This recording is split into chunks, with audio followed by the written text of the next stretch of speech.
احلى 100 مليون مسا على كل الناس وكل حبايبنا وكل الناس المشتركه عندنا وكل الناس المشتركه عندنا. احنا جينا قلنا قبل كده صلي على النبي مش نعمل لايك وشير عشان يجي لك كل جديد.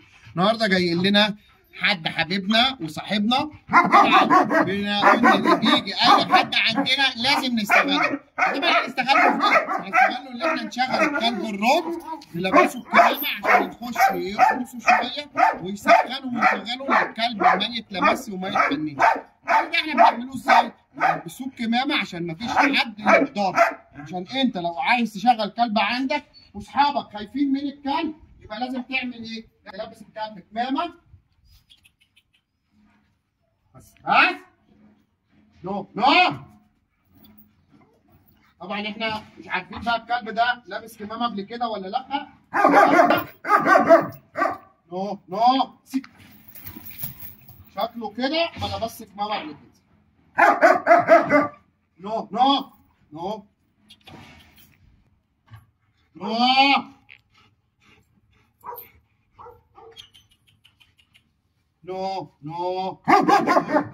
بوي جود بوي. شكل الكلب ما كانش بيلبس الكمامه باين عليه، مش عايزها. جود بوي جود بوي. لازم وانا بلبسه كده الكمامه افضل اشجعه، وفي نفس الوقت لازم تبقى نبره صوتي عاليه عشان الكلب يخاف مني ما يتدلعش. جود بوي جود بوي جود بوي.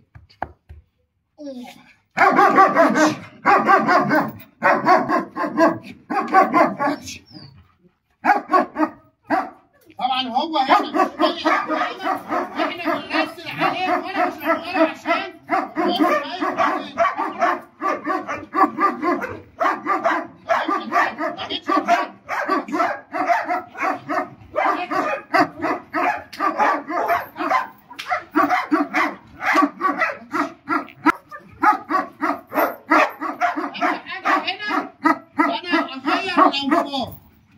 هو لازم اغير الانفار عشان الكلب ما يخليش حد يلمسه. طبعا احنا لسه بنشتغل معاه، فطبعا لازم اللي انت تضايق الكلب كده اهو، لازم عشان ما يامنش لحد وما يخليش حد يلمسه. طبعا هنا الكلب عشان لسه مش عارف، فطبعا بص هيخش يطبطب عليه، هيسيبه يطبطب اهو.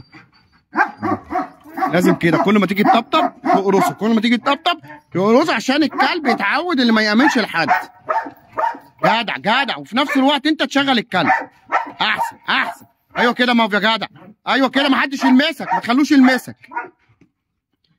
يلمسك. دوس على ايديه ايوه كده دوس على ايديه. ايوه كده جدع.